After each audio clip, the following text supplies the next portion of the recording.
Hello friends, இன்றைக்கி இந்த video நம்ம என்ன பார்க்க போகிறோம் அப்படின்னா, நீங்கள் ஆல்ரெடி தம்ப்நெயில் பார்த்து தான் வந்திருப்பீங்க.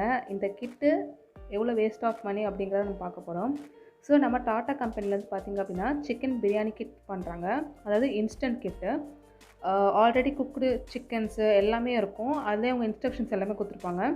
ஸோ இதை நம்ம வந்து நார்மலாக ஹாட் வாட்டர்லேயும் வச்சு குக் பண்ணலாம், இல்லைனா வந்து நம்ம வந்து ஓவன்லேயும் வச்சு குக் பண்ணலாம். இது கூட பார்த்திங்க அப்படின்னா நம்மளுக்கு வந்து ஒரு ஃபோர்க்கும் ஒரு டிஷ்யூ பேப்பரும் கொடுத்துட்றாங்க.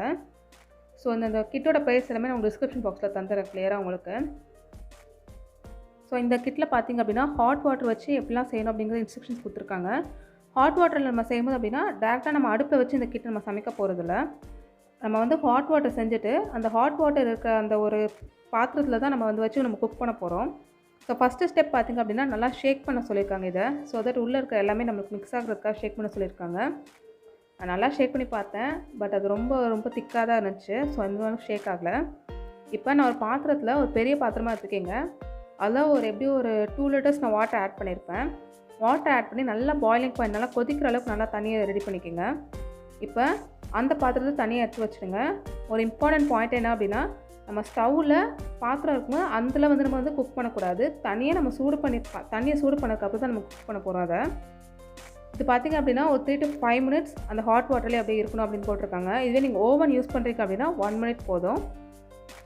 இப்போ நான் ஒரு 3 to 5 மினிட்ஸ் அந்த ஹாட் வாட்டரில் நல்லா டிப் பண்ணி வச்சுருக்கேன் இந்த கிட்டை. ஓவனில் பார்த்திங்க அப்படின்னா அந்த மேலே இருக்கிற ரேப்பை வந்து லைட்டாக பீல் பண்ணிவிட்டு அதுக்கப்புறம் வைக்க சொல்லியிருக்காங்க. ஸோ இப்போ நான் ஹாட் வாட்டர் 3 to 5 மினிட்ஸ் வச்சாச்சு. இப்போ எடுத்து பார்த்துடலாம். நீங்கள் ஹாட் வாட்டரில் வைக்கும்போது ஃபுல்லாக அந்த ரேப்பிங் அப்படியே தான் இருக்கணும். இப்போ அந்த ரேப்பை வந்து நம்ம ஓப்பன் பண்ணி பார்த்துடலாம். ஸோ வாழெல்லாம் ரெடி பண்ணிட்டேன் பிரியாணி சாப்பிட்றதுக்கு. ஸோ என்னால் பீல் பண்ண முடியல. ஸோ நார்மலாக நான் சிசர் வச்சு 4 பக்கம் நான் கட் பண்ணி எடுத்துடுறேன். இப்போ ஸ்மெல்லாம் பார்க்க பிரியாணி மாதிரியும் இல்லை, பிரியாணின்னு சொல்ல முடியாது, அந்த மாதிரி தான் இருக்குது அதோடய ஸ்மெல் பார்க்குறதுக்கு. ஸோ நம்மளுக்கு இப்படி தான் இருந்துச்சு. நான் ஒரு 3 to 5 மினிட்ஸ் நல்லா பாயிலிங் வாட்டரில் ஹாட் வாட்டர் தான் நான் வச்சு குக் பண்ணேன். அரிசி எந்த அளவுக்கு வெந்திருக்குன்னு தெரில. சிக்கன் பீஸஸும் ஒரு 3 to 5 பீசஸ் போட்ட மாதிரி இருக்குது நம்மளுக்கு. இப்போ நம்ம ஃபஸ்ட்டு ஃபுல்லாக கவுத்திடலாம் இலையில. ஸோ ஒரு ஆள் ஃபுல்லாக சாப்பிட்ற அளவுக்கு அவங்க சிக்கன் பிரியாணி கொடுத்துருக்காங்க. பட் இதோட ஸ்மெல் பார்த்திங்க அப்படின்னா அந்தளவுக்கு ஒன்றும் டெம்ப்டிங்காகவும் இல்லை. இப்போ அந்த பீசஸ் நான் பிரித்து காமிக்கிறேன் பாருங்கள். ஸோ 3 to 5 மினிட்ஸ் நான் குக் பண்ணேன். பட் அவங்க சொன்ன டைமிங் நான் குக் பண்ணதுக்கு அந்த சிக்கன் வந்து பார்த்திங்க அப்படின்னா ஃபுல்லாக ராவாக தான் இருந்துச்சு. பச்சை சிக்கனாக தான் இருந்துச்சு. ரைஸும் பார்த்திங்க அப்படின்னா அந்தளவுக்கு குக் ஆகலை. ஸோ நான் என்ன பண்ணேன் அப்படின்னா ஒரு 2 மினிட்ஸ் நம்ம ஓவனில் வச்சு பார்த்துடலாம் அப்படிங்கிறதுக்காக நான் ஒரு பாத்திரம் எல்லாத்தையும் கவுத்திட்டு ஓவனில் வச்சு பார்த்தேன். ஒரு 1 மினிட் வச்சு பார்க்கலான்னு பார்த்துருக்கேன். ஸோ எந்த டெம்பரேச்சர்லாம் கிடையாது. நார்மலாக ஒரு 1 மினிட் நம்ம எப்படி ஹீட் பண்ணுவோம் திடீர்னு மில்க், அந்த மாதிரி நான் ஹீட் பண்ணி பார்த்தேன். இப்போ பார்த்திங்க அப்படின்னா கொஞ்சம் பெட்டராக தெரிஞ்சுது. Rices cook ஆகிருந்துச்சு.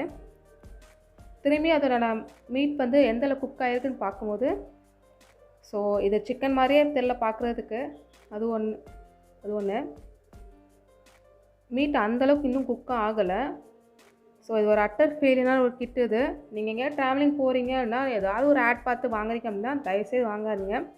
உங்களுக்கு பர்சனலாக இந்த டேஸ்ட் பிடிச்சிருக்கான்னு தெரில, பட் எனக்கு பொறுத்த வரைக்கும் மீட்டும் குக்கால பிரியாணி சத்தியமாக பிரியாணி மாதிரியே இல்லை டேஸ்ட்டு. ஒரு வேஸ்ட் ஆஃப் மணி ஆஃப் ப்ராடக்ட்னு சொல்லலாம் நம்ம அதை. ஸோ இந்த மாதிரி கிட்ட நம்பி ஏமாறாதீங்க. தேங்க்ஸ் ஃபார் வாட்சிங் வீடியோ ஃப்ரெண்ட்ஸ். பாய்.